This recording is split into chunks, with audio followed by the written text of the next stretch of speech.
Hola, buenas tardes. ¿Cómo les va?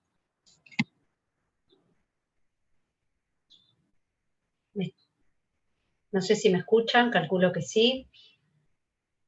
Me está faltando el coequiper, veo algunas cabezas que sí, a la medida que se van sumando también. Todos los demás, ¿cómo vienen? ¿Lo tienen casi cocinado? Pueden poner cara de susto si quieren. Esperen que voy a subir el volumen. A ver, sí. Ahí está Francisco. ¿O están casi cocinados? ¿Cómo es el tema? Sí, Buenas estamos en una tardes, ¿cómo semana de andan? parcial, debería serlo, ¿o no? Estamos en Qué el horno, término pone antiguo, Sandra. ¿no? Denota la edad, el término. Igual, ¿qué le vamos a hacer?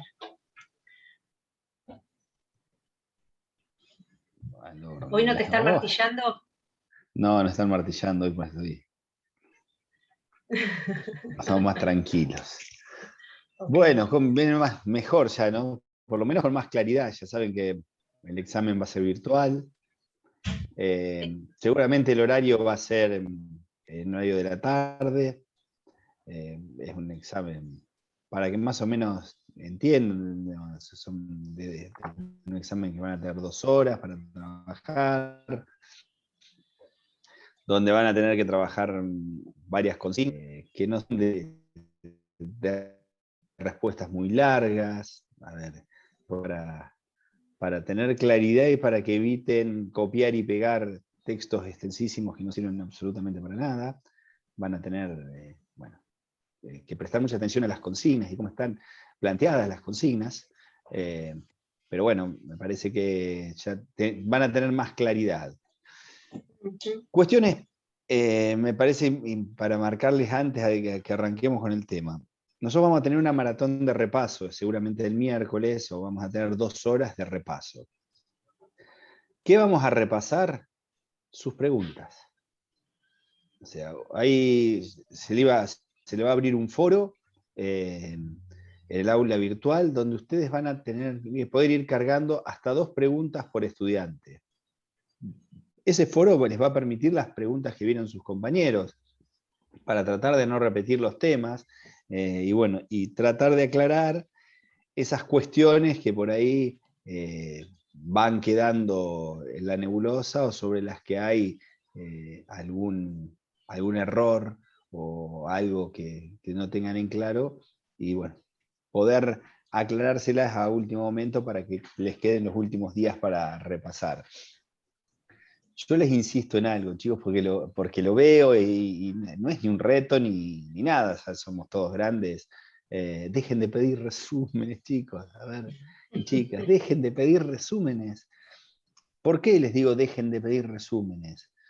Porque lo que se van a evaluar son lecturas a las que van a tener que acudir, porque este es un examen que va a ser a libro abierto.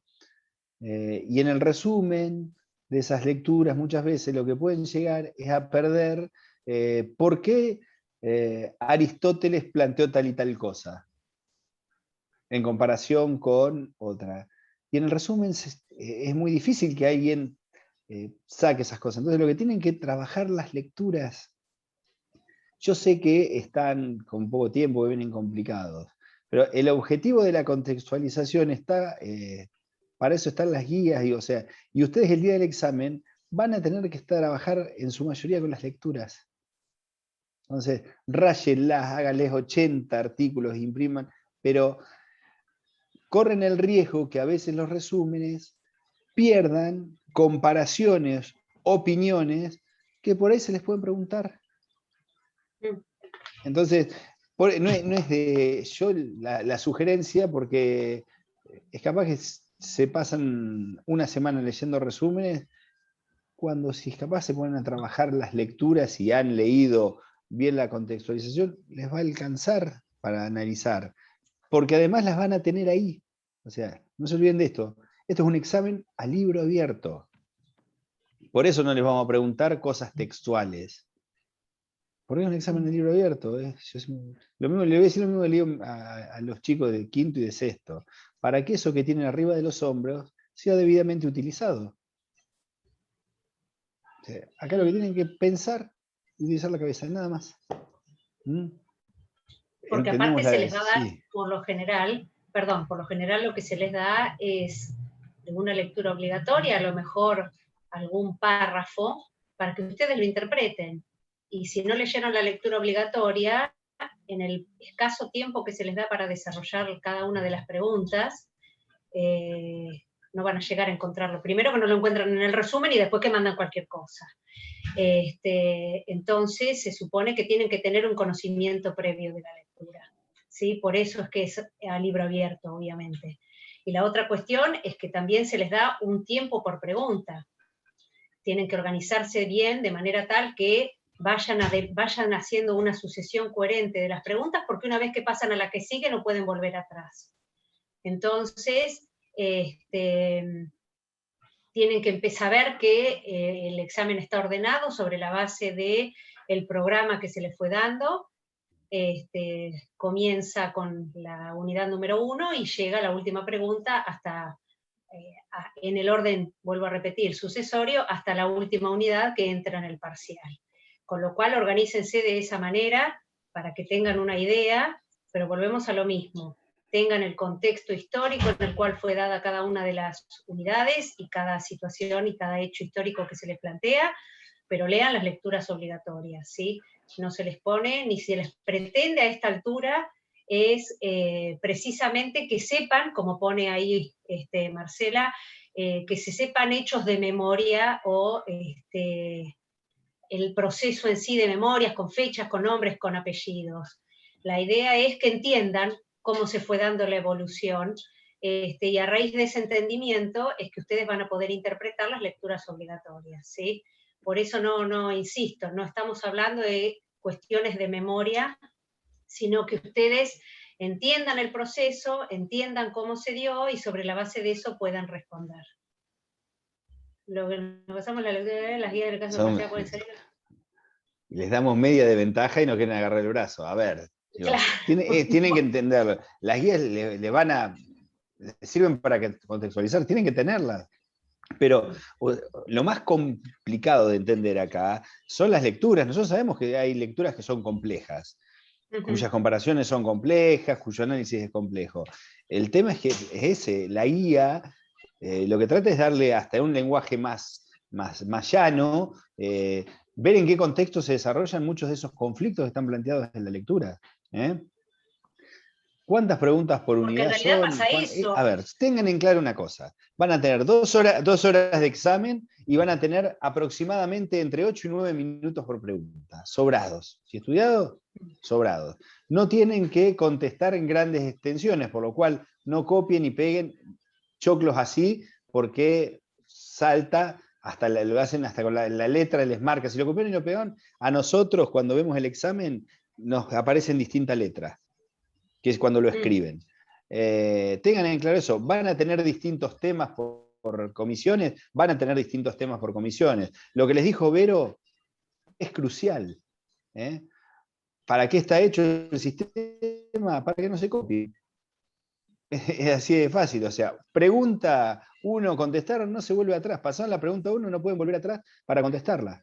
Entonces, hay cuestiones que nosotros informáticamente ni las analizamos, ni las manejamos, ni dependen de nosotros, pero tengan en claro esas cuestiones. O sea, todos queremos hacer las cosas de la manera más fácil posible. Siempre. Esto es una realidad. Lo que optimicen sus esfuerzos, porque ponerse a hacer, a leer resúmenes al divino botón, capaz que no le sirve. Otra cosa, es a libro abierto y no somos ajenos a que pueden estar todos comunicados, pero los parciales se leen todos y nos damos cuenta cuando un parcial es copia del otro, porque lo hicieron en conjunto, porque copiaron las respuestas, etcétera. Porque uno está atento a ello y aparte, como les dijimos, las lecturas obligatorias nosotros también las leímos, con lo cual, si es copia textual, lo sabemos. Las guías, obviamente, que las hicieron Francisco y Fabián, también las tenemos recontraleídas y sabemos cuándo es copia, ¿sí? Entonces, acá la idea no es el copio y pego, acá la idea es que ustedes aprendan a razonar, que ustedes entiendan lo que se les está pidiendo en la consigna y lo que se les está planteando en ese texto que se les dio para analizar, ¿sí? No necesitamos, lo encontraron en el libro, copiaron esto. Porque vuelvo a repetirles, los exámenes se comparan, los exámenes se leen, les damos vuelta para un lado, les damos vuelta para el otro, ¿sí? Y ha pasado que hemos encontrado exámenes que se han copiado, exámenes completamente replicados. Entonces, no es por asustarlos, sino que para que se centren en lo importante, que son las lecturas obligatorias. Y volvemos a lo mismo. La clase que se les da ahora, lo mismo que las guías, lo mismo que todo el material que se les aporta, es para que ustedes puedan contextualizar la lectura obligatoria y a partir de ahí interpretarla. Alguien puso que no entiende por qué si se pasa una pregunta no se puede volver a la otra. Es básico elemental, porque se supone que se les dio un tiempo prudente para que ustedes las analicen, la contesten, y no darle margen a la consulta, a la copia, a lo que sea, a la revisión, etcétera. Tengan en cuenta que se les están dando todas las facilidades al hacerlo a libro abierto, ¿no es cierto? Entonces se está apelando a que pongan en práctica el estudio, obviamente, como dice María Luz. Además, chicos, a ver, hay una cuestión. Nosotros también estudiamos. Sí. No nos regalaron el título. O sea, Obvio. nosotros pasamos por el proceso de estudiar. O sea, y también vimos cómo se hicieron los exámenes durante la virtualidad durante el año pasado. De hecho, hay algunas cuestiones que no se las vamos a comentar, pero nosotros vamos a saber porque van a rendir, quiénes van a tener en los mismos grupos las mismas preguntas y demás. Y nosotros, por ejemplo, a ustedes, por eso es importante, nosotros les hacemos hincapié de que queremos verles las caras, porque nosotros probablemente con Vero les corrijamos a todos ustedes. Entonces, puedo saber, hay cuestiones que el sistema nos las va a permitir hacer. Es complicado con los dedos, es complicado si se hace con teléfono. Hay cantidad de situaciones que sí son complicadas. Lo que también hay que entender, que el sistema se tiene que diseñar, porque si no, yo me junto con 5 amigos, vos haces la 1, vos haces la 2, vos haces la 4, hay cantidad de formas que se han hecho y que 2 se dedican a responder 2 preguntas, nos las pasamos, las copiamos entre todos y listo. Convengamos. Por eso, ¿no? Entre bomberos no nos vamos a andar pisando la manguera, chicos, no. Es una cuestión, nosotros estuvimos ahí, o sea, nosotros somos estudiantes, estamos haciendo ahora una especialización y vemos y sabemos las cosas y sabemos cómo hacen algunas cuestiones ustedes, y la tecnología les permite en este marco tener una serie de facilidades que uno las nota, pero por suerte el sistema y los que somos medio molestos, algunas las vamos encontrando. Entonces, tienen facilidad para algunas cuestiones, aprovechenlo, usen todo eso que les da la tecnología para mejorar las condiciones, ¿sí? Pero, bueno, y tranquilidad, ¿qué se le va a hacer? Es lo que nos ha tocado vivir con la pandemia, y además yo creo que hay una cuestión para que lo tengan, nosotros el sistema del aula virtual llegó para quedarse. Nosotros podemos volver a la presencialidad, los exámenes, pero el sistema del aula virtual, háganse la idea que llegó para quedarse, porque ya venían incorporándose en muchas de las carreras, nosotros ya habíamos empezado, ya estaban los formatos, y esto vino para quedarse. Y tiene una cantidad de ventajas y facilidades para que ustedes la aprovechen. Entonces, a una semana no nos vamos a andar escondiendo las cosas. No, lo importante es que sepan la carrera que eligieron. Es una carrera que implica leer mucho, en todas las materias, ¿no? Nosotros recién arrancamos, con lo cual lo que se les está pidiendo con las lecturas obligatorias, etcétera, es leer y razonar, porque en ninguna materia se les va a pedir, ni siquiera en civil, penal, la que quieran, que se sepan las cuestiones de memoria. ¿Por qué? Porque para las cuestiones de memoria van a tener el libro a mano, van a tener internet, etcétera, etcétera. El tema es razonar y entender el tema que se les está planteando para que el día de mañana lo puedan resolver. En historia, obviamente, es para que entiendan la evolución de por qué llegamos a donde estamos y por qué hoy como país estamos como estamos y los antecedentes que tenemos, ¿no es cierto? Como país y todos los cambios que se van dando en el mundo. Pero, insisto, eligieron esta carrera que es de mucho leer, con lo cual no se pueden sorprender ahora cuando se les diga esto de tienen que sentarse y leer desde el día 1, ¿sí? Les tienen que poner un poco de dedicación a esas cuestiones básicas que les van a marcar el camino hacia el resto de la carrera, porque insisto, en historia a lo mejor lo que se les puede ayudar como herramienta es eso, son procesos históricos, hechos que ustedes los han venido viendo desde que están en el jardín de infantes, con lo cual el hecho histórico se lo acuerdan. Ahora, si ustedes empiezan el análisis y la interpretación que se le hace a cada una de las lecturas, la comprensión que van teniendo de los temas les va a facilitar el día de mañana como ejercicio para cualquier carrera, para cualquier materia, ¿no es cierto? Así que nada, eso es un poco de Y lo último y arrancamos, porque después sí, no, de última repasamos algunas cuestiones, chicos. A ver. El aula virtual, vean las cosas, porque no puede a esta altura estar preguntando hasta qué unidad entra. Yo en los grupos lo veo, a ver, no hay duda. Desde el primer día saben hasta dónde se entra, después a la otra semana qué día se rinde. Ahora dependemos del horario por la disponibilidad que hay de aula virtual. Pero hay cosas que tienen que leer, tienen que lograr un proceso de autonomía. Son estudiantes universitarios, tienen que lograr autonomía. Yo creo que a los que estudiaron en el TIBU se los dije, no hay preceptores ni padres para algunas cosas acá. Entonces, tienen que lograr autonomizarse en estas cuestiones porque además les va a dar orden y los va a ayudar a que les vaya mejor. ¿Cuesta? Sí, a todos nos ha costado, pero tienen que, en las cuestiones mínimas, tienen que hacer el seguimiento. Y una de las dudas que muchas veces veo también en el tema, en los grupos, el punto tal y tal, ¿de dónde lo saco? ¿Y de dónde lo van a sacar? Está todo ordenado en el aula. Todo ordenado en el aula está. O sea, no hay un tema que figure en el programa que no esté en el aula, en los contenidos del aula. No hay ninguno. Entonces, no sé, y en eso pierden tiempo y se desesperan y están preguntando y no puede ser, pero tal cosa. A ver, no pierdan tiempo en esas cuestiones. ¿Por qué? Porque son reglas de juego. El programa y el aula virtual son nuestras reglas de juego. Nosotros no le vamos a decir una cosa y vamos a hacer otra. A ver, no les vamos a tomar temas que no están.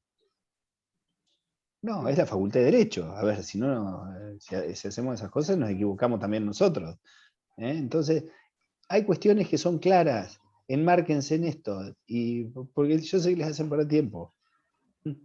¿Estamos? ¿Arrancamos? Arrancamos. Bueno, a ver, empezamos. ¿Empiezo vos, yo? ¿Cómo querés? ¿Empiezo? Ok. Como quieras. A ver, los temas que tocaban para hoy era la Constitución de 1826, a grandes rasgos, y la guerra con el Brasil. Me voy a ir un poco para atrás para ubicarlos un poco en el contexto en el cual se da esta Constitución en 1826. Recuerden que estamos en el periodo de las autonomías provinciales. 1820 se disuelve el gobierno central, se disuelve el Congreso y la provincia de Buenos Aires tiene que nombrar sus propias autoridades gubernamentales, es decir, aparece la provincia de Buenos Aires como una entidad jurídica y política autónoma, ¿sí? Obviamente que teníamos en escena el cabildo cuando los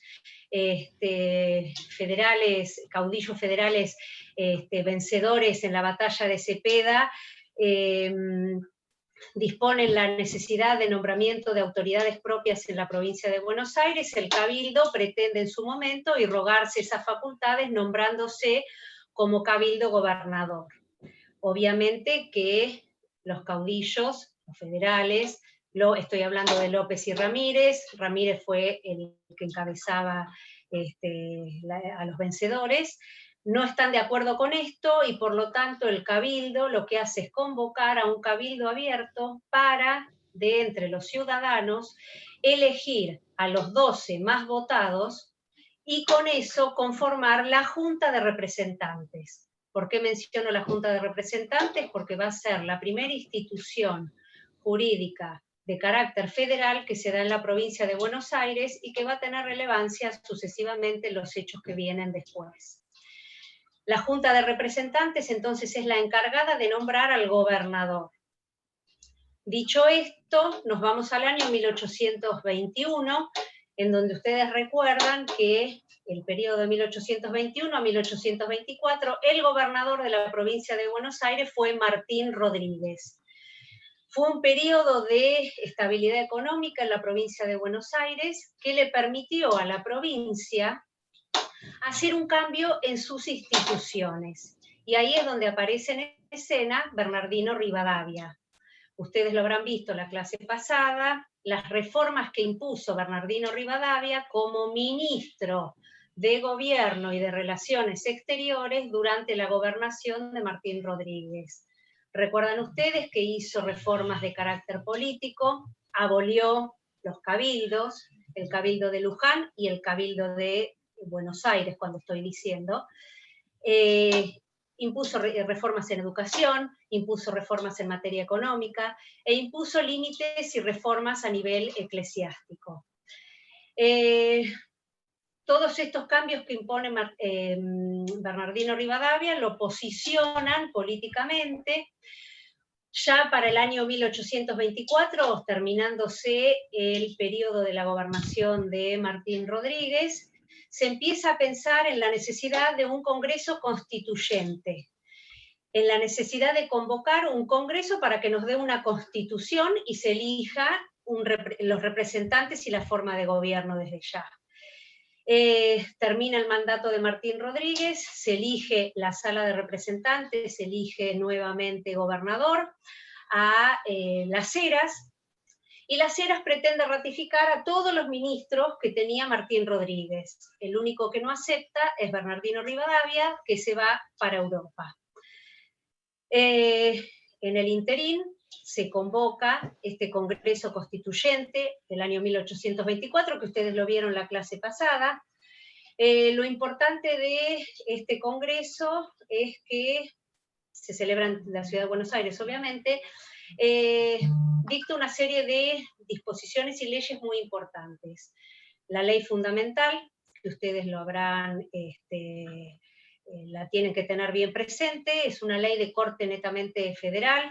Esta ley fundamental, obviamente, lo que establecía a grandes rasgos y sin ánimo de ser redundantes, era que hasta tanto se dictara una Constitución Nacional, recuerden, iban a estar vigentes y las provincias se iban a regir por sus propias constituciones.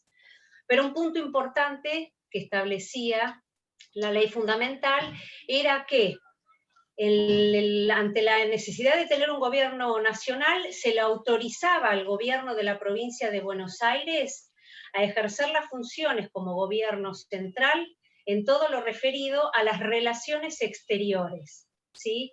Entonces, Buenos Aires iba a poder actuar con carácter de gobierno central, en tanto y en cuanto todas las decisiones que tomara, lógicamente, se las tenía que hacer saber a este Congreso Constituyente, ¿no es cierto? Y el Congreso comunicárselas desde ya a las provincias. Hay una cosita que me parece interesante por ahí, además agregar de la ley fundamental. Nosotros en este periodo que encontramos acá, vemos que se consolidan las dos opciones, o que se empiezan a consolidar dos opciones casi partidarias, que hasta ese momento venían encontrándose, pero no estaban claramente definidas en dos bloques como vamos a encontrar en el seno de este Congreso, que es el bloque federal y el bloque unitario. Es decir, tenemos claramente definidos dos modelos o dos formas o visiones de cómo organizar el país a partir de este Congreso Constituyente. Y la ley fundamental tiene una característica puramente federal. como les marcaba Verónica, pero es más, tiene una característica federal pensada en el esquema de federalismo que había concebido Artigas. ¿Por qué? Porque tiene un basamento mucho más profundo que el de federación que tenemos ahora nosotros, sino que tiene un sistema confederal, es decir, donde cada uno de esos estados no solo respetaba su autonomía, sino que lo que se reconocía era soberanía con relación al otro. Es decir, en este esquema de pactos interprovinciales que nosotros veníamos teniendo, la ley fundamental tiene esa característica que es superadora porque además de marcar que todos pertenecen a una misma unidad territorial, prácticamente ratifican la independencia que tenía cada una de las provincias. Por eso es tan importante además marcar esta ley fundamental, porque después vamos a ver que todo este desarrollo que les venía haciendo Verónica choca o se cruza después con lo que termina produciéndose con la Constitución del 26. Es sustancial y es muy importante la labor legislativa que se va dando previa en este Congreso. Y lo que va generando es toda esta serie de enfrentamientos que nosotros vamos a tener condicionando la historia política y jurídica prácticamente hasta después del Pacto Federal o hasta el segundo gobierno de Rosas, y que acá se consolida como dos bloques en forma interesante. Y en la lectura de Ternavasio, que es la lectura obligatoria, buceen bien la cuestión de qué pasa y hasta cuándo está vigente esa confrontación entre unitarios y federales. Porque hay una parte que Ternavasio se las marca, donde cómo funcionan unitarios y federales en el Congreso, y es importante para comprender esto. Y es algo que de casualidad siempre anda rondando las preguntas de exámenes. ¿Por qué? Porque es una de las cuestiones para pensar la lectura y que le da sentido a todo el análisis cuando Ternavasio habla de la unión imposible. ¿Y por qué es una unión imposible? Seguí, Vero, si querés. Sigo. Hecha esta aclaración sobre la ley fundamental, recuerdan ustedes también que desde el Congreso Constituyente se dicta la ley de presidencia. Recuerden cuál era la situación ante la cual nos encontrábamos. Estábamos ante una inminente guerra con el Brasil, que luego la vamos a desarrollar, entonces se veía la necesidad de la conformación de un ejército a nivel nacional.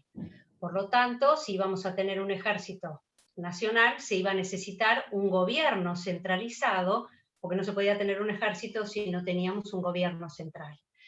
Se dicta la ley de presidencias, obviamente que este Congreso Constituyente, por mayoría, elige a Bernardino Rivadavia, que ya había regresado de Europa, estamos ya en el año 1825, y automáticamente cuando asume Rivadavia en el 26, la primera cuestión que se empieza a suscitar, que también lo vieron la clase pasada, es la cuestión capital. Se dicta la ley de capitalización con el alcance que esto tiene y lo que significa esta ley de capitalización.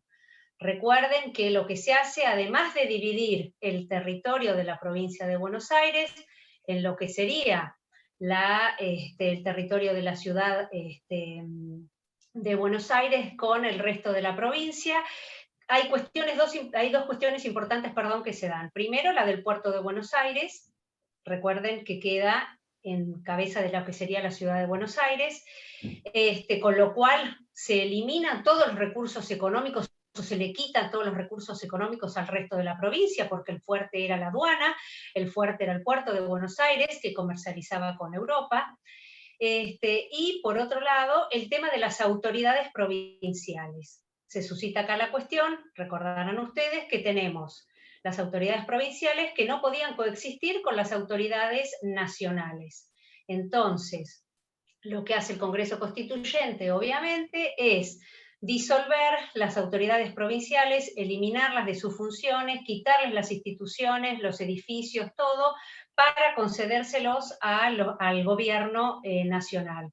Con lo cual, lo que pasó acá es que la provincia de Buenos Aires desaparece como una entidad jurídica autónoma, ¿no es cierto? ¿Por qué? Porque lo que dispone el Congreso es que hasta tanto se dicte la ley que vaya a determinar qué va a pasar con la provincia de Buenos Aires y sus autoridades, el resto del territorio va a quedar supeditado al gobierno nacional. ¿Sí? Interinamente, como les decía, después del Y ahí dictado de... en lo del territorio, Vero, para tomar Sí, dimensión, ¿no?, de la situación. La división de las provincias lo que implicaba era algo que en la práctica era generar un vacío de poder sí. para que ser tomado por lo que iban a ser las autoridades nacionales. ¿Por qué? Las dos provincias que se creaban no tenían nada. Para que se den una idea, los que estamos nucleados en el sudeste bonaerense no existíamos. O sea, no había ningún asentamiento. En el asentamiento de Sierra de los Padres, por ejemplo, que hoy está conocido en General Pueyrredón, no existía.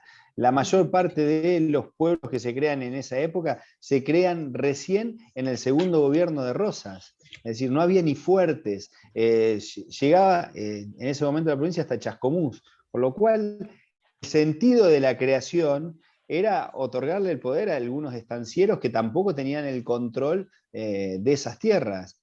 Sino que era hacer desaparecer institucionalmente, y lo más gracioso de esto es que Las Heras se entera después que se toma la decisión. El gobernador de la provincia de Buenos Aires un día se enteró que se había quedado sin gobernación, sin trabajo y sin nada. Estas cosas pasaban, es realmente increíble. Bien. Seguimos entonces. Dentro de este contexto, obviamente, el Congreso Constituyente, y dada la situación y la realidad imperante, resuelve dictar una constitución, obviamente.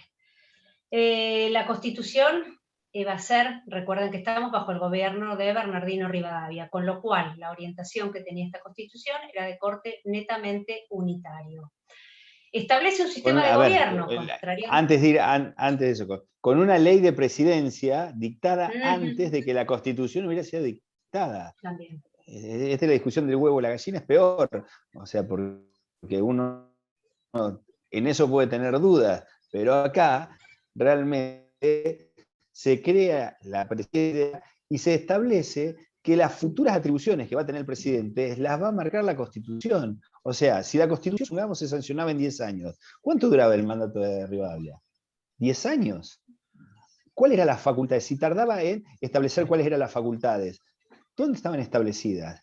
La verdad que era realmente un disparate, por eso la oposición del sector federal, especialmente encabezado por Manuel Moreno, en relación a plantear esto que era jurídicamente inconcebible, que se creara una figura cuyas atribuciones deben estar establecidas en la Constitución a través de una ley.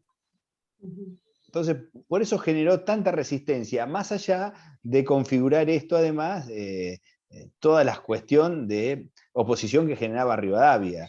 Rivadavia, lo que ustedes les venía marcando, Vero, desde el primer tiempo, en este momento se lleva mucho más al terreno del enfrentamiento en relación a lo que simbolizaba Rivadavia para las provincias del interior y para los sectores federales.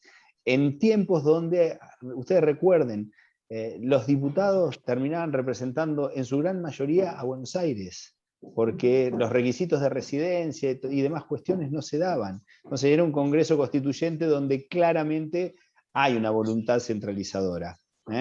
Y ahí sale en el texto, que es lo que Vero empezaba. Y ahí sale la Constitución, obviamente en ese contexto, una Constitución de corte netamente unitario.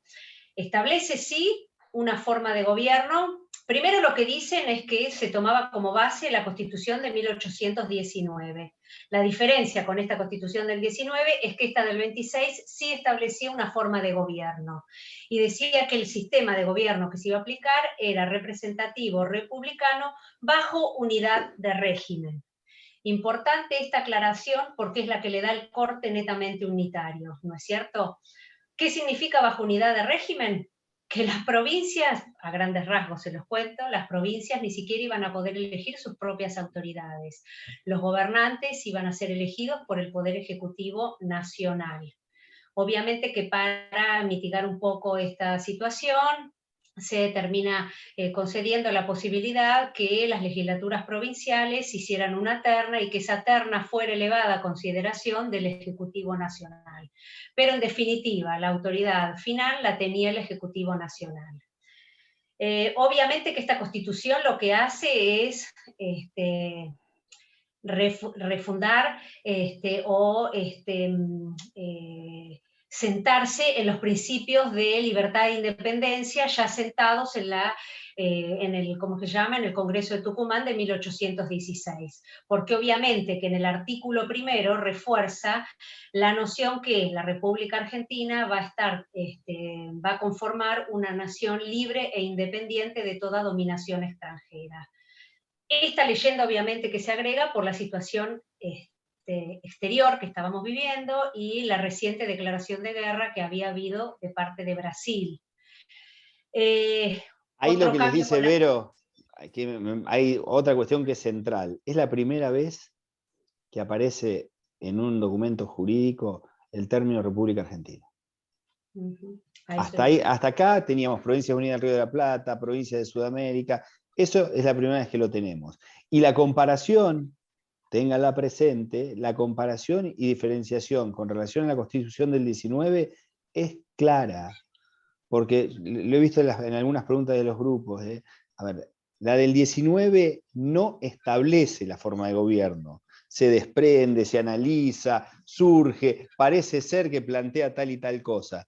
La del 26 es totalmente específica. Hay un artículo que dice consolidar una unidad de régimen. ¿En qué coinciden? En que los gobernadores podrían ser elegidos por un poder central. Sí, en eso coinciden. Pero no se olviden, la del 19 tiene una concepción prácticamente de monarquías parlamentarias. No lo definan así porque hay que entender, diferenciarlo del contexto, pero claramente pasa por ahí, y esto tiene un sistema republicano, lo único que centralizado a través del Ejecutivo Nacional. Exacto. Hacia eso iba con lo del cambio del nombre, que es la otra diferencia con esta Constitución del 19. Y un punto importante es que esta Constitución establece las características para ser considerado ciudadano. También fue esto motivo de conflicto. ¿Por qué? Porque esta Constitución lo que dice es que van a ser considerados ciudadanos de la República todos los habitantes del territorio nacional. Y los hijos de estos, cualquiera haya sido el lugar donde han nacido. Sienta al principio, ustedes recordarán, que rige en nuestro país, que es el ius sanguinis, ¿no es cierto? El ius sanguinis es que nazcas donde nazcas, ustedes tienen la nacionalidad argentina en tanto y en cuanto sus padres sean argentinos. Al margen de eso, establece que también van a ser ciudadanos los extranjeros que hubieran combatido en nombre de la República, los extranjeros que hubieran entrado al país antes del 16, los extranjeros que entrando después del 16 hayan adquirido la Carta de Ciudadanía, pero el punto importante es que establece cuándo se suspende la ciudadanía. Obviamente que al suspenderse la ciudadanía estamos diciendo que no tiene los derechos que se les conceden a los ciudadanos, entre los cuales obviamente el más conflictivo es el tema del derecho al voto. Y acá hace la distinción porque dice que se suspende la ciudadanía para los que sean notoriamente vagos, los peones, los trabajadores a sueldo, los que hayan sido penados por un delito criminal. Obviamente que volvemos a lo mismo, y esto en la lectura obligatoria está claramente explicado, lo ven como una restricción a este régimen representativo. Entonces, si bien por un lado se dice y se reconoce que establece el sistema representativo en el artículo 7, que ya lo mencionamos, los que están en contra de esta Constitución, uno de los puntos que le ven es esta limitación al régimen representativo. Se podrán imaginar que cuando esta Constitución, no obstante ello, fue aprobada la Constitución, ¿no es cierto? Y entró en vigencia. Pero cuando llega a las provincias, volvemos a lo mismo. Comienzan los conflictos y comienzan los detractores en contra del gobierno nacional y en contra desde ya de la aplicación de esta Constitución, que la entendían continuaba siendo de corte netamente centralista. Entre los principales retractores, obviamente, encontramos a Busto en Córdoba. Si ustedes van a la lectura obligatoria, van a encontrar que Ternavasio les hace todo un detalle de la postura que adopta cada una de las provincias. Por su parte, como les dije, Córdoba era el principal detractor de este sistema. Por otro lado estaba Facundo Quiroga, que en un primer momento comenzó mostrándose favorable tanto al gobierno central como a esta constitución, pero luego ya producto de la intromisión que realiza Rivadavia cuando lo envía a la Madrid, al interior, a buscar tropas para combatir en la guerra con el Brasil, la Madrid termina adueñándose del gobierno de la provincia de Catamarca, con lo cual Quiroga ya interviene la guerra, interviene en Catamarca, interviene y toma luego Tucumán.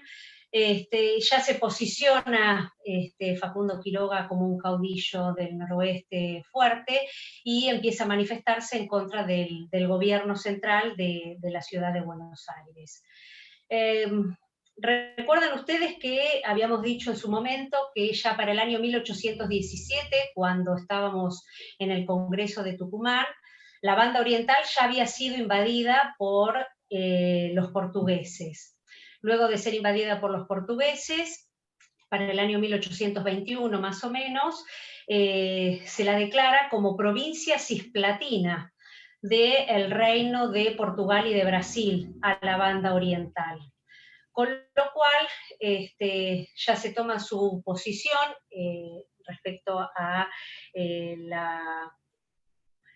el camino que se iba a seguir con la provincia de la oriental, y el problema que se suscita es que al declararse provincia cisplatina, los que estaban en contra de esta dominación portuguesa, entre los cuales tenemos por un lado a Lavallejas, que fue el principal abanderado, tenemos diversas posiciones.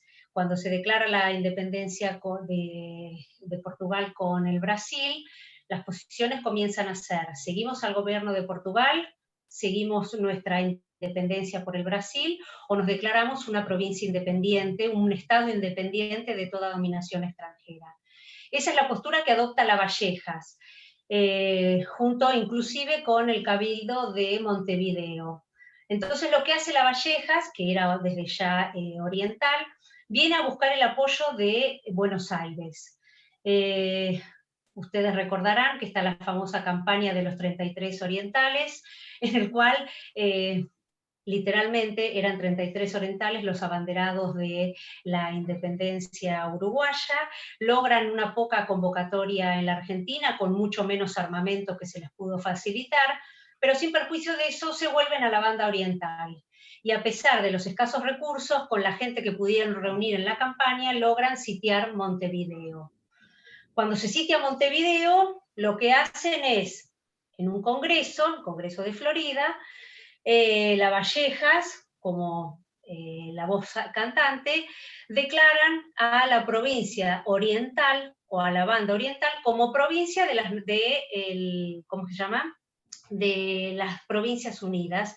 Entonces comienza el conflicto con Brasil, al ver la postura que había asumido la Argentina, desde ya, no conforme con esta posición, declara ya para 1825 la guerra a la Argentina. ¿Por qué hicimos este derrotero en el espacio del tiempo? Recuerden que nos encontrábamos todavía con una ley fundamental, ¿no es cierto? Estábamos con el reciente gobierno en la provincia de Buenos Aires de Las Heras, con una ley fundamental que había dicho que las relaciones exteriores las iba a tener en su mano la provincia de Buenos Aires, y que cualquier tratado o cualquier cuestión que se suscitara la tenía que resolver previo conformidad con el Congreso. Con lo cual, la guerra con el Brasil dejó de ser una cuestión netamente regional para pasar a ser una cuestión de carácter nacional, en el cual estaba involucrado totalmente todo el Estado nacional. Como consecuencia de esto, es que volvemos a hablar del tema de la necesidad de la conformación de un Estado nacional. de un ejército nacional. Tenemos un Brasil debidamente organizado, con un ejército estable, con recursos económicos para llevar adelante la guerra y más. Y tenemos un Estado argentino incipiente. Recordemos que cuando se declara la guerra ni siquiera teníamos constitución y ni siquiera teníamos un gobierno central. Entonces, en ese contexto de desorganización, es en el cual se establece la necesidad del dictado de la ley de presidencias, que sale a comienzos de 1826, ahí es donde se lo elige a Bernardino Rivadavia como presidente de la nación, y la conformación de un Estado, de un gobierno centralizado para llevar frente a esta guerra que teníamos en la costa. Obviamente que el Brasil, como las primeras medidas que adopta, es el sitio del puerto de Buenos Aires. Esto lo que genera es obviamente la asfixia económica, de la provincia de Buenos Aires principalmente, porque le elimina el foco central del comercio y el ingreso de todos los recursos, ¿sí? Al impedir que ingresen barcos para poder comerciar sus productos. Ante esta situación, obviamente que Bernardino Rivadavia lo que hace es convocar a Carlos María de Alvear a cargo de las tropas del ejército, digamos, en tierra, y convoca a Guillermo Brown para hacer el frente naval.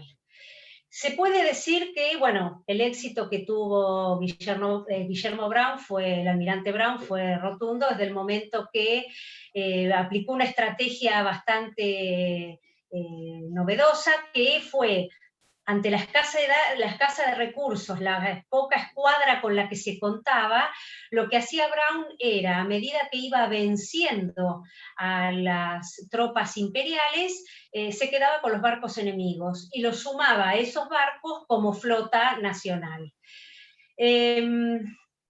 Obviamente que se puede decir que dentro de todo la parte de la guerra venía relativamente favorable.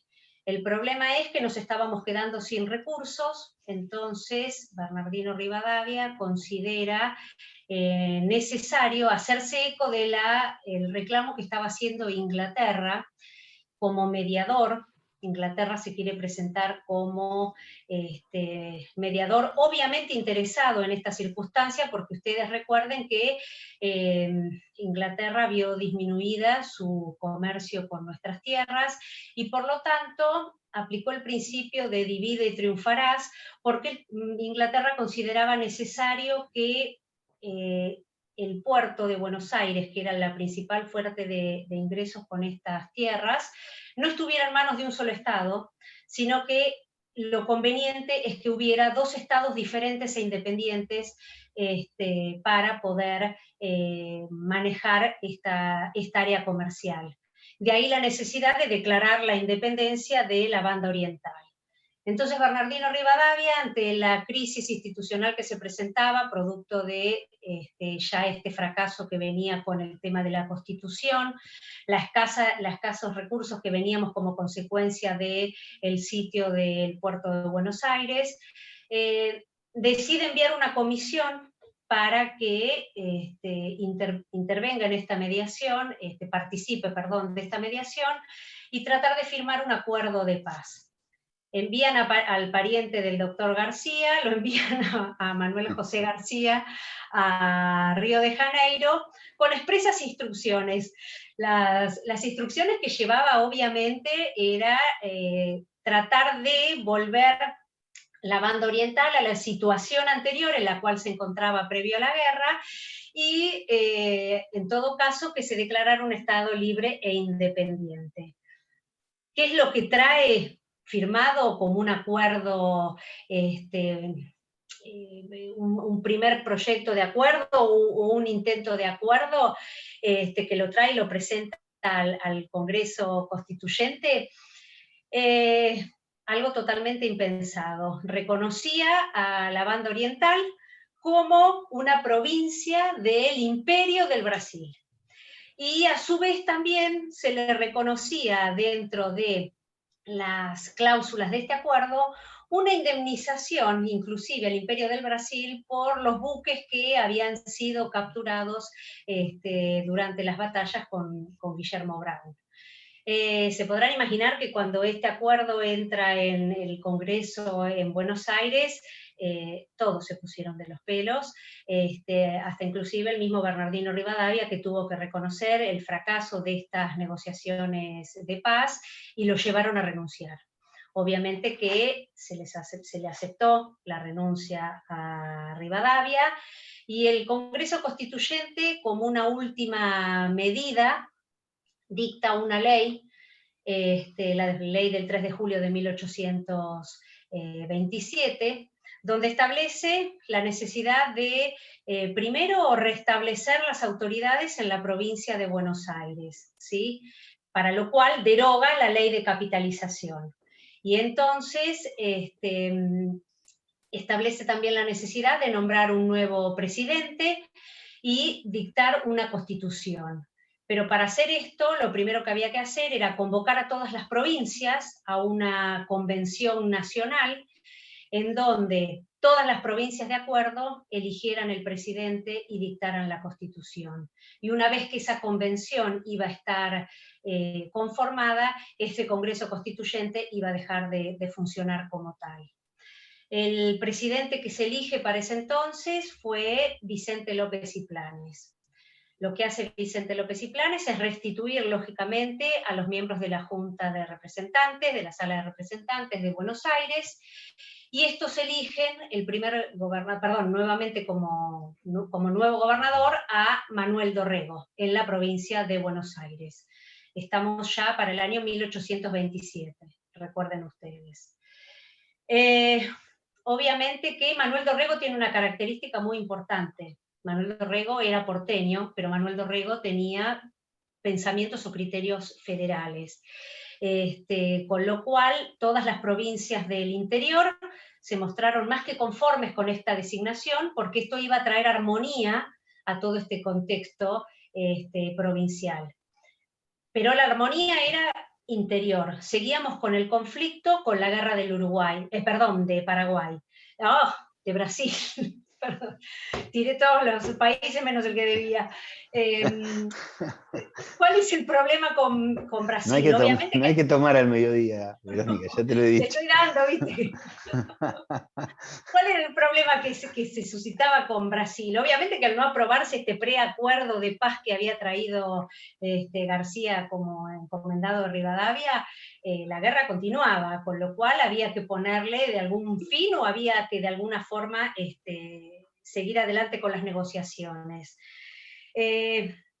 Lo que pasa es que Manuel Dorrego era federal, pero realiza una maniobra que fue un poco conflictiva, porque a través de la Junta de Representantes lo que hace es dictar una ley en donde directamente retira a todos sus diputados, todos los diputados porteños del Congreso Constituyente que todavía estaba en funciones.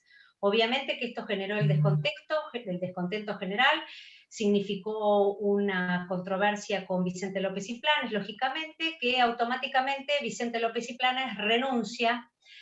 Conclusión, desaparece nuevamente el gobierno central, se disuelve el Congreso y volvemos otra vez a estar sin un gobierno central para resolver todas las cuestiones, que la inminente era la guerra con el Brasil. Entonces, como Buenos Aires, según lo habíamos visto en su momento por la ley fundamental, tenía encomendada las relaciones exteriores, Dorrego comienza a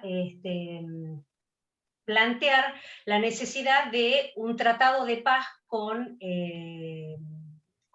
Brasil, para poner fin a la guerra, porque recordemos que ya no teníamos más recursos para afrontarla. Obviamente, ¿qué es lo que pasa? Convoca a la convención nacional que habíamos mencionado, que era que lo había dicho la ley del 3 de julio de 1827, que había que convocar a todas las provincias, y convocada la convención constituyente, comienzan las negociaciones de paz con el Brasil. Obviamente las negociaciones de paz llevaron indefectiblemente al reconocimiento de la Banda Oriental como un Estado libre e independiente de toda nación y de toda dominación extranjera, y que se iba a dar la forma de gobierno que más acorde a sus intereses les fuera propicio. Se firma este tratado. Obviamente que cuando vienen nuevamente los representantes de Dorrego a Buenos Aires con este convenio, con este acuerdo de paz, perdón, en donde obviamente también seguía mediando Inglaterra, que seguía con sus intereses presente. Los federales estaban de acuerdo, las provincias estaban de acuerdo, pero los que no estaban de acuerdo eran los unitarios. Y recordemos que estaban los unitarios y todos los grandes generales que habían combatido en el frente de batalla, que estaban volviendo de sus campañas, se encuentran con esta noticia. El abanderado de esta circunstancia, obviamente, ¿cuál fue? Lavalle. El que, totalmente descontento con esto, comienza lo que se denominó la sublevación unitaria, y lo que hace es, toma su regimiento e invade la ciudad de Buenos Aires. A todo esto, Dorrego, que ya había estado anoticiado de esta intención, se había escapado para la campaña a buscar la ayuda del jefe de campaña, que era Juan Manuel de Rosas, que comienza a aparecer en la escena política. Obviamente que lo primero que le dice Rosas a Lavalle, a Dorrego, es vayamos a buscar la ayuda de Estanislao López en Santa Fe, para que con los refuerzos de estos federales podamos hacer frente a todas estas tropas veteranas que venían de combatir, entonces tenían una vasta experiencia en el tema. Y en el campo de batalla habían tenido a su vez también grandes triunfos. Obviamente que Rosas va a buscarlo a López, pero Dorrego decide hacer frente a Lavalle y va a su encuentro. ¿Cómo termina el cuento? Ustedes lo conocen, lo toman prisionero a Lavalle, Lavalle lo toma prisionero a Dorrego, y lo sentencia a muerte y termina siendo fusilado, obviamente por la presión que ejercían sobre Lavalle todos los unitarios, ¿no es cierto? Fusilado Dorrego por Lavalle, lo nombran a Lavalle, es nombrado gobernador, sin perjuicio de lo cual Lavalle continúa con los ánimos unitarios y centralistas, y acá es donde comienzan las negociaciones con Juan Manuel de Rosas. No sé hasta dónde tenemos que llegar, porque si seguimos, pacto de Cañuelas, Barracas, etcétera, o... No, por ahí lo que es importante que sepan, que lo vean ahí, que acá lo que se produce es la reconstitución de la provincia, como les marcaba Vero, más allá de la cuestión en su momento de Dorrego, el conflicto que se genera entre dos sectores dentro de la provincia de Buenos Aires. Por eso, acá hay una consecuencia que van a tener las negociaciones, los enfrentamientos y las negociaciones tanto de Rosas como Lavalle, que van a ser los pactos que mencionó, Cañuelas y Barracas. ¿Qué tienen que tener en claro de esos pactos, además de leerlos? Tienen que entender las diferencias. Pacto Federal del 31 nos va a entrar para la parte que viene y es uno de los pactos preexistentes que cita la Constitución, junto con el Acuerdo de San José de Flores, que después de San Nicolás de los Arroyos, que después lo vamos a ver. ¿Qué diferencia hay entre Cañuelas y Barracas con Pilar, Cuadrilátero y Venegas? Bueno, la diferencia sustancial que hay entre estos dos grupos de pactos es que Pilar, Venegas y Cuadrilátero tienen como objetivo organizar un Congreso Constituyente. Se reconocen entre provincias como entidades autónomas, se reconocen los derechos y el objetivo es ir hacia una organización nacional. El caso de Cañuelas y Barracas son dos pactos cuyo objetivo, a diferencia de los demás, es organizar la provincia de Buenos Aires y restablecer la paz en la provincia de Buenos Aires. Y a diferencia de los pactos anteriores, que están firmados por los representantes de las provincias, acá estos pactos están firmados por representantes de dos sectores políticos, por así decirlo, que son Rosas y Lavalle. Esa diferencia entre estos dos grupos de pactos es importantísima. Jurídicamente no tienen ningún tipo de comparación los pactos anteriores con Cañuelas y Barracas, y además en el contexto en que se los dan. En otro momento por ahí lo tendrían que comparar con el pacto federal y demás, pero bueno, quédense con esta cuestión en relación a la comparación de estos dos grupos de pactos, porque a partir de ahí es donde se va a iniciar, bueno, a partir de la Organización de Buenos Aires vamos a encontrar después la respuesta de la Organización de la Liga Unitaria del Interior, la respuesta del Pacto Federal, pero eso lo vamos a charlar después del primer parcial con todos, porque aspiramos a que le vaya bien a todos en general. Dudas que tengan de esta temática, y una cuestión, a ver, tener en claro con la guerra con el Brasil, básicamente eso, es una pérdida en términos políticos y diplomáticos. Porque Vero se los marcó muy bien. La guerra con el Brasil, en términos bélicos y militares, es una guerra que se había ganado. Que sostenía y que de hecho el pueblo oriental, no nos olvidemos de Artigas y todo el legado, aspiraban a seguir integrando la República Argentina.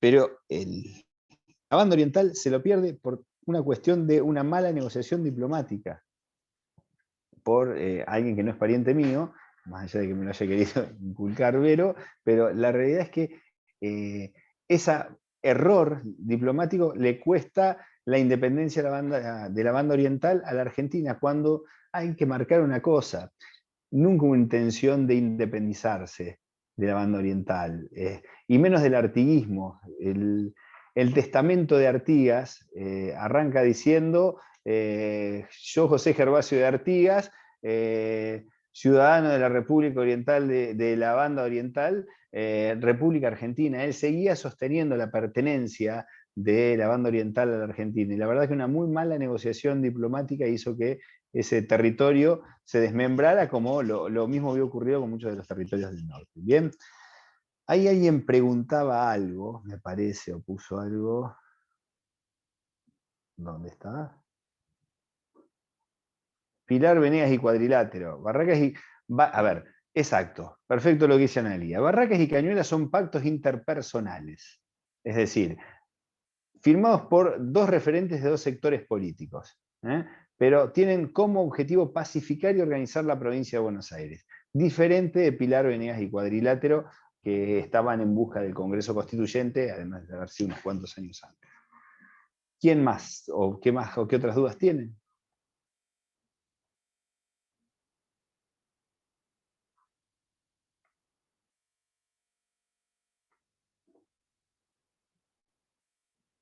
Yo siempre digo, en eso, uno, o somos muy claros o no se entiende un poco, pero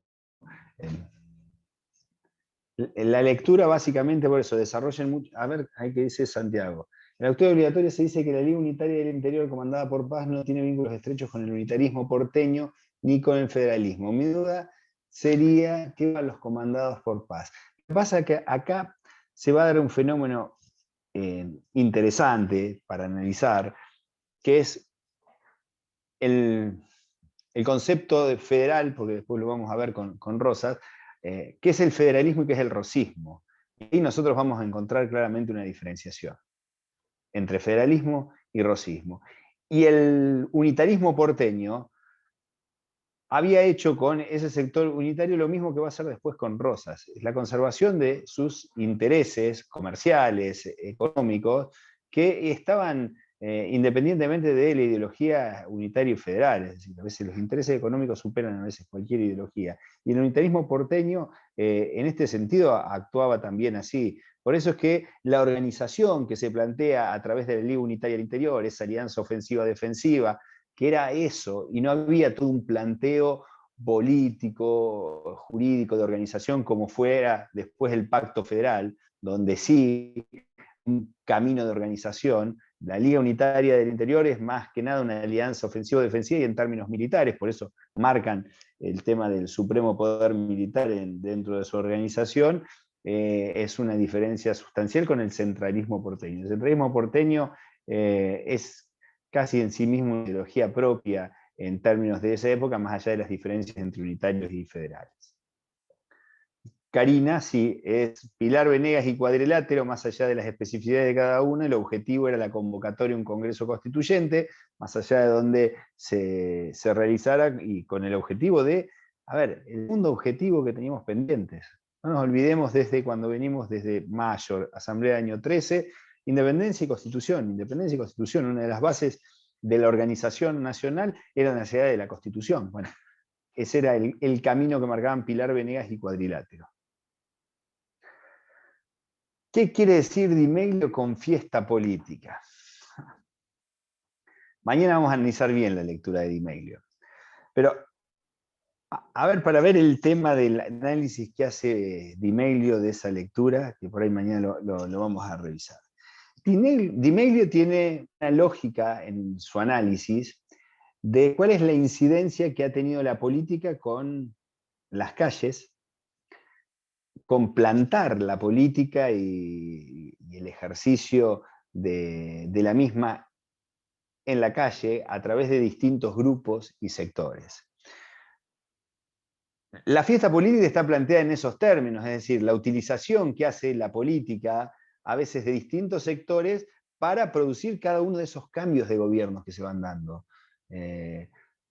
Fíjense que el análisis que hace Di Meglio es un análisis para traspolar cómo ha actuado la política y su relación con el espacio público, que es hasta simbólico. Nosotros hoy en día lo vemos de otra manera y es hasta simbólico. Nosotros cuando se nos ocurre cualquier instancia a favor o en contra de un gobierno, pensamos en la Plaza de Mayo. Y lo que hace Di Meglio es bucear en los orígenes de la revolución, qué utilización se hacía de sectores de la población que no tenían incidencia en las decisiones. Porque lo que él analiza es eso, que todos esos sectores eran regenteados por algunos alcaldes de barrio y eso, y eran utilizados a los efectos de desestabilizar o ir modificando gobiernos.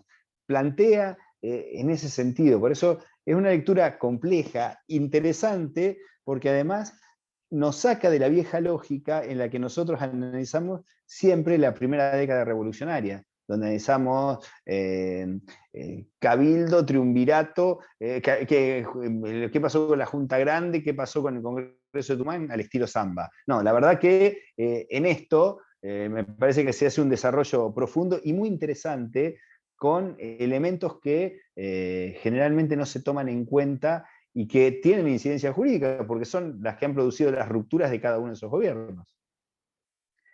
La ley establecida por Manuel Dorrego durante el gobierno de López y Planes, ¿la deberíamos contemplar como un punto de ruptura del orden nacional?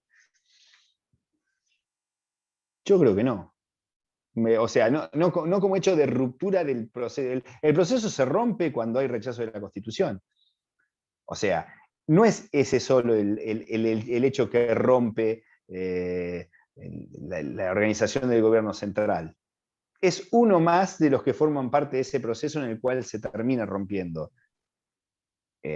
Por eso, para marcar esas cuestiones como lo vimos con los anteriores hechos de ruptura, acuérdense de eso, son hechos que se dan, pero no son individuales, sino que generalmente son varios que generan esa cuestión.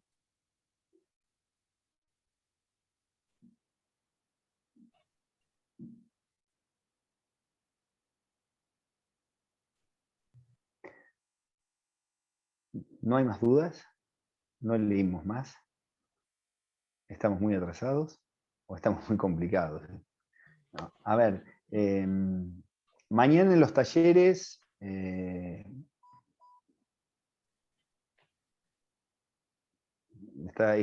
sistema Morse se está comunicando a alguien, pero mañana seguramente en los talleres lo que vamos a ver es algunas de las lecturas que también les han generado complicaciones en otras oportunidades, como es la del canibalismo y la de Zuluaga Hoyos, que la hemos visto, pero vamos a tratar de desarmarla para que vean algunas cuestiones y que sería interesante por ahí que ustedes, los que quieran vayan a participar en los talleres, vengan con algunas dudas planteadas con relación a esos temas. Y bueno, seguramente se va a ver algo aunque sea chiquito, del Power ese, donde se analiza el tema de los justos títulos, que también se enroscan bastante cuando se les pregunta cómo o qué son los justos títulos, o cómo es el camino en el cual se van desarrollando y las consecuencias que tienen. Así que, y a la tarde vamos a ver lo de Dimedio. Las parciales sí llevan notas numéricas. Se aprueba con 4 y bueno, el resto es lujo. Pero sí, se aprueba con 4. Controversia de Valladolid. Por eso, mañana vamos a ver la lectura de Zuluaga Hoyos para analizar básicamente esas posturas. Tener en claro a qué identifican esas cuestiones. La controversia de Valladolid, que es la película, lo que te termina es situando la posición de los distintos sectores en relación a qué había que hacer con los pueblos originarios en América, qué derechos tenían, qué modificaciones jurídicas trajo eso y cómo justificar esa colonización. ¿Cuántas preguntas? Esa pregunta la hacen siempre. Están estudiando derecho, no matemática. ¿Y por qué les digo esto? Ustedes pueden tener la mitad de las preguntas bien y las otras mitad decir horrores. Horrores. Y el examen va a estar desaprobado. ¿Por qué? Porque básicamente se corrige contextualizando todo el examen. Es decir, por eso no es múltiple choice, por eso no es verdadero o falso, sino para ver la comprensibilidad y la contextualización que se hace del examen en un conjunto. Es decir, porque puede pasar que en una pregunta o en 2 preguntas demuestren que se copiaron el resto del examen o que no entendieron nada. Entonces, hay más o menos cómo elevar, porque ese 4 habla casi de un 60% del examen de conocimiento más o menos, pero tengan en cuenta que esto, insisto, no es matemática, ni evaluamos en esos términos. Sí somos claros y hay devolución y después se explican las causas cuando alguien desaprueba, pero nadie va a desaprobar por interpretaciones o por cuestiones así.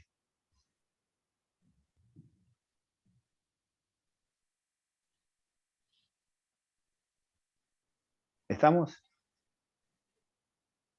Bueno, Vero, no sé, ¿algo más? Tiene tanto que leer que deben estar, creo que apabullados. Si no termina que enchufo porque me queda sin batería. No, en realidad no tengan miedo a lo que vayan a contestar. A ver, salvo que sea una barbaridad, ¿no es cierto? Pero lo importante es la base que se les dio con el trabajo en el foro, ese es el formato que tiene el parcial. Así de sencillo. Analicen qué quiso decir el autor cuando puso tal cosa, o por qué en la Constitución de 1819 se establecía tal cosa. Ese es el formato. E inclusive las respuestas le van a decir, desarrollen 5 renglones. Entonces, lo importante es que interpreten la consigna, tómense el trabajo de leer la consigna y una vez que interpretaron lo que dijo la consigna, contesten. Porque no es, pongo lo que sé del tema y a lo mejor me pidieron, no sé, cualquier cosa, el tratado de cuadrilátero, los fundamentos que tenía y terminaron hablando desde 1810. No, para llegar después al del cuadrilátero. Sean concretos en lo que se les pide e insisto, interpreten la consigna. No por el mucho escribir vamos a interpretar que saben un montón. Muchas veces es más lógico ser concreto e ir al nudo de lo que se les pide. No tengan terror porque, insisto, la temática que tiene es la misma que se les dio en el foro. Y como les decía Francisco al principio, anímense a preguntar, así se les diga, no, mirá, así no es tal cosa, lo interpretaste mal, pero acostúmbrense a preguntar porque eso les va a facilitar el desarrollo del pensamiento, está, el que significa que están formando su propia idea o su propia convicción sobre algo. Así que no se asusten, usen, como les dijo Francisco, el aula, escríbanos por mail si tienen alguna duda. La base de todo es la base de todo es las lecturas obligatorias.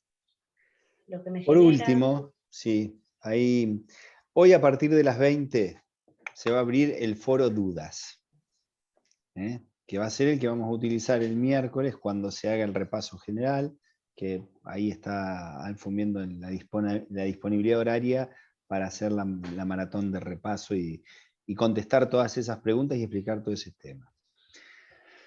Cada uno puede cargar 2 preguntas, va a poder cargar después de las 8 2 preguntas. Léanlo, háganlo para hacer la unidad, fíjense de no repetir las preguntas.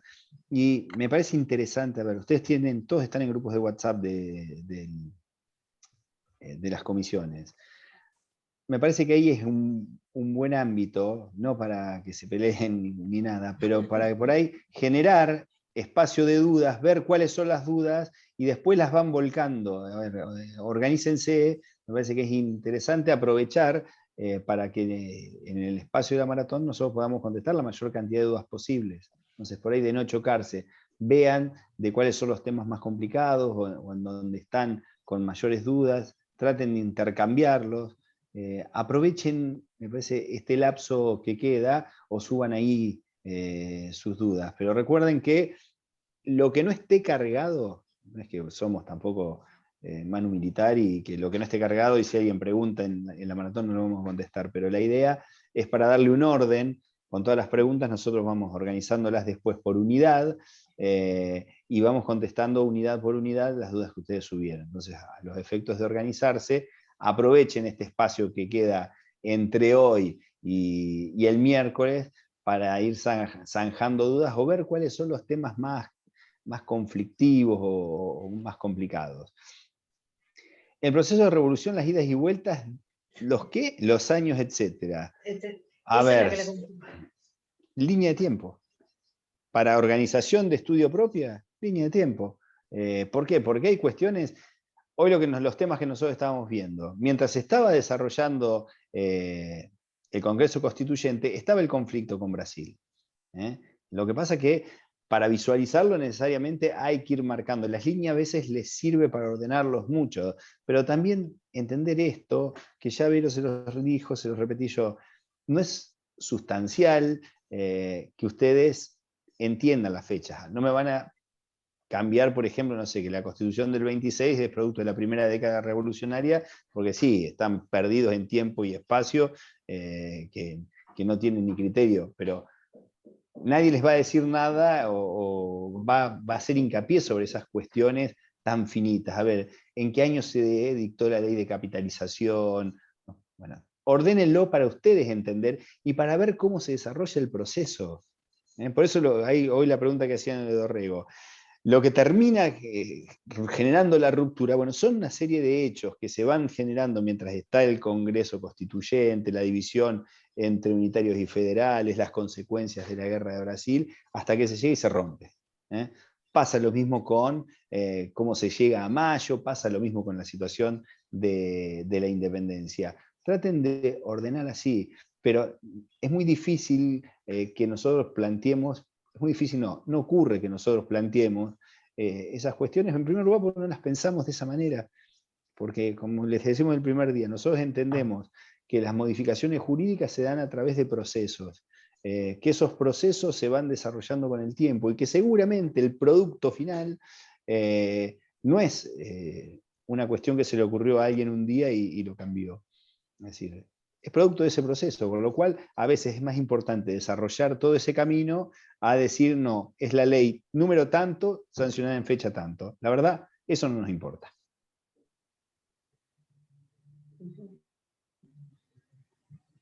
Exacto.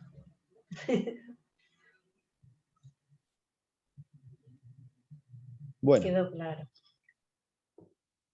A ver, volvemos a lo mismo, no importa la fecha, pero sí el contexto, ¿no es cierto? Se supone que tienen que entender de lo que nosotros leamos en el parcial, tenemos que interpretar que entendieron el proceso de evolución que se fue dando, nada más, pero bueno, no que tiren claramente las cosas. Me hiciste acordar de algo. A ver, porque justo hoy lo vi en un texto que nos habían subido, comunicado a nosotros, lo vi y me pareció muy interesante porque además creo que tiene que ver con la carrera que han elegido. Digo, y a la hora de hacer o de presentar un examen, es importante que lo hagan. Es importante cómo lo redactan las respuestas, que no tienen frases sueltas, que traten de hacer algo entendible. ¿Por qué? Porque nosotros conocemos de la materia y conocemos las temáticas. Pero ustedes, yo siempre les doy el ejemplo de, ustedes tienen que dar una respuesta para alguien que no leyó el tema, que le permita hacer un seguimiento y entender más o menos de qué están hablando. Si yo les pongo Revolución, Mayo, principios, cambio, como son los cuadros a veces con los que estudian, o las flechas, o como uno en el pizarrón cuando da clases, barca, la verdad es que es muy difícil de entender. No se olviden que estudiamos una carrera que tiene dos características fundamentales: saber redactar y saber comunicarse. Nosotros para las tareas que vamos a desarrollar le tenemos que comunicar cuestiones o darle cuestiones a terceras personas para que las resuelvan, representando intereses cada uno de la parte que sea, o estar en la posición que están los judiciales de resolver estas cuestiones. Eso exige buena redacción, buena comunicación y ser claros. No ser largo, ser larguero y guitarrero, no siempre ser claro. A veces en 2 renglones pueden ser muy concisos, muy expresivos y poniendo el punto de lo que hay. Nosotros venimos de la cultura de que en nuestra carrera hay que guitarrear y escribir bastante. Y la verdad es que eso no siempre pasa ni funciona. Así que, bueno, si no hay más dudas, nos estamos viendo. Mañana los que vengan al taller, pasado la maratón, el lunes en el examen y bueno, y los pocos que queden nos veremos después. No sé qué es eso. No, che, además otra, si preguntan eso sí, no tenemos, a ver, somos exigentes y somos bastante hinchas, y por suerte eso no se trasunta en porcentajes catastróficos de desaprobados. Lo que o sea, nos deja bastante contentos. Por eso hinchamos bastante. Porque no queremos que desaprueben, porque no es nuestra intención desaprobarlos, pero eso no significa que lo regalemos. Así que los talleres van a estar mañana a las 11 y a las 18 y 18 y cuarto, porque creo que se ocupa un aula, y lo de la maratón se confirma el horario en base a la disponibilidad de la facultad. Lo que sí, a partir de las 20 está abierto el foro para hacer preguntas. Recomendación, fíjense, trabajenla en los grupos, son muchos, traten de ir cargando las preguntas para que les sirvan a todos, ¿sí? A trabajar. A trabajar y estudiar. ¿Tienen tiempo? Tienen tiempo. No se enloquejan porque tienen tiempo. Tienen una semana. Responsablemente es mucho tiempo. Mucho tiempo. Por eso el tema que les marcamos al principio. Focalicen en esas cuestiones. Las lecturas no estamos hablando de 1000 hojas que tienen que leer, las lecturas obligatorias. Fíjense, y no llores, Flor, no es para ponerse a llorar. Porque me da la sensación que te estamos torturando y no, me hace sentir muy mal. No sé. Es a libro abierto, es a libro abierto. Vamos. Bueno, nos estamos viendo. Nos vemos mañana. Chao, chicos. Adiós. Hasta luego. Adiós. Adiós.